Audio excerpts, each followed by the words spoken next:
안녕하세요. 세금문서 읽어주는 텍스 마드레입니다. 교육을 하다 보면 세무사 사무실 어떻게 골라야 하나요? 추천 좀 해주세요. 이런 질문을 정말 많이 받습니다.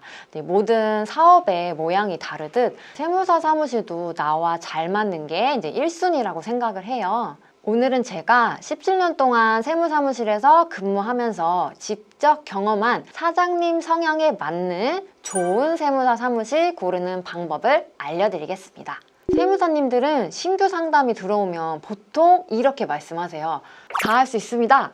그런데 이제 실제는 조금 차이가 있어요. 세무사는 수습 6개월이 지나면 바로 개업을 할 수도 있습니다. 즉 이제 개업한 세무사님들의 출발선이 다양하다는 거. 그래서 이제 근무세무사로 경험을 쌓고 개업을 하시는 분들도 있고요. 국세청에서 나와서 바로 개업을 하시는 분도 있고, 뭐 여러 이유로 수습이 끝나고 바로 개업을 하시는 분도 있습니다.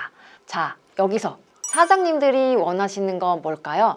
바로 이제 단순한 신고 대행이 아니라 내 업종을 잘 알고 이제 경험이 많은 이제 전문가의 상담이 필요하잖아요. 정리하자면 내 업종과 내 규모를 경험해본 사무실을 선택하셔야 합니다. 단순히 할 수 있다는 대답보다 지금 맡고 있는 업체가 있는지 확인해 보셔야겠죠. 그리고 또 많은 분들이 이렇게 생각을 하세요.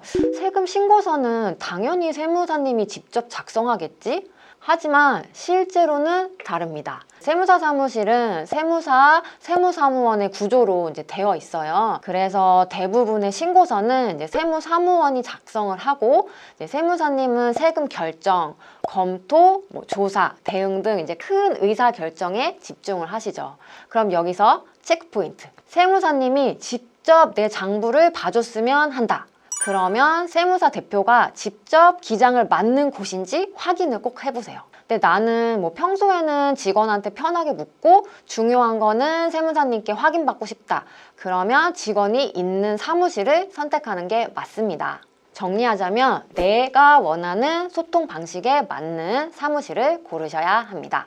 모든 사장님들이 세무사님과 1대1로 연락을 하는 거는 좋아지지는 않으시더라고요. 어떤 스타일이 더 맞으세요? 댓글로 의견 남겨주시면 좋겠습니다. 그런데 이제 사장님들이 세무사 사무실에 불만을 가지는 가장 큰 이유는 의외로 세금 자체 문제가 아닌 경우도 있어요. 바로 이제 담당자가 이제 자주 바뀌는 건데요. 왜냐하면 담당자가 바뀌면 같은 얘기를 계속 반복해야 되고, 이미 쌓아온 이제 신뢰도 끊기고, 이제 업무 스타일도 달라져서 사장님들이 불편을 좀 크게 느끼시거든요. 그래서 어떤 분들은 세무사님은 좋은데 담당자가 자꾸 바뀌어서 하면서 이제 이관을 고민하시기도 합니다. 그럼 이제 어떻게 해야 될까요? 사실 대표는 그만두지 않아도 직원들의 퇴사는 막을 수가 없잖아요. 그래서 이제 제가 가장 중요하게 보는 거는 직원들의 평균 근속 연수입니다. 사실 실무 담당자가 계속 바뀌면 이제 사장님 같은 경우는 이제 같은 얘기를 계속 반복해서 해야 되고, 이게 생각보다 좀 큰 스트레스가 되거든요. 그래서 반대로 직원들이 이제 오래 다니는 사무실은 그 자체로 좀 신뢰할 수가 있죠. 그래서 세무사 사무실 이제 일은 좀 강도가 높아서 퇴사율이 높은 편인데, 그럼에도 불구하고 이제 오래 다닌다는 건 세무사님이 대인관계, 배려, 운영 방식 등을 잘 챙기고 있다는 신호니까요. 단순히 이제 인력 관리 문제가 아니라 그 회사의 이제 안정감을 보여주는 지표라고 보시면 됩니다. 정리하자면 직원의 근속 연수는 사무실 신뢰도의 바로미터입니다. 반대로 이런 곳은 절대 이제 바로 걸으셔야 됩니다. 세무사님의 얼굴조차 볼 수 없는 이제 명의대여 사무실, 그리고 신고 기간 안내조차 안 해주는 곳, 납부서를 마감일 당일에야 보내주는 곳, 신고 기간 때만 연락 오는 곳, 이런 건 이제 기본 중에 기본인데도 안 되는 사무실도 있죠. 맡기면 맡길수록 손해가 커집니다. 기본 서비스가 안 되는 곳은 무조건 피하세요. 정리해 보겠습니다. 좋은 사무실을 고르려면 4가지를 꼭 체크해 보세요.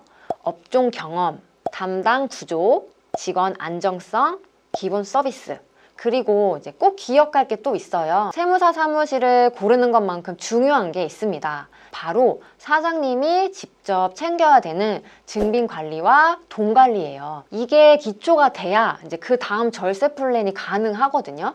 그래서 좋은 세무사를 찾는 것처럼 사장님도 세무사에게 굿 파트너가 되셔야겠죠. 각자의 일을 잘 해내고 신뢰를 쌓아가야 이제 오래 함께 갈 수 있는 진짜 파트너십이 만들어집니다. 저는 이제 사장님이 좋은 세무 파트너를 만나시고 동시에 세무사에게도 함께 오래 가고 싶은 사장님이 되시기를 진심으로 응원하겠습니다. 세금 문서 읽어주는 텍스 마드레였습니다. 감사합니다.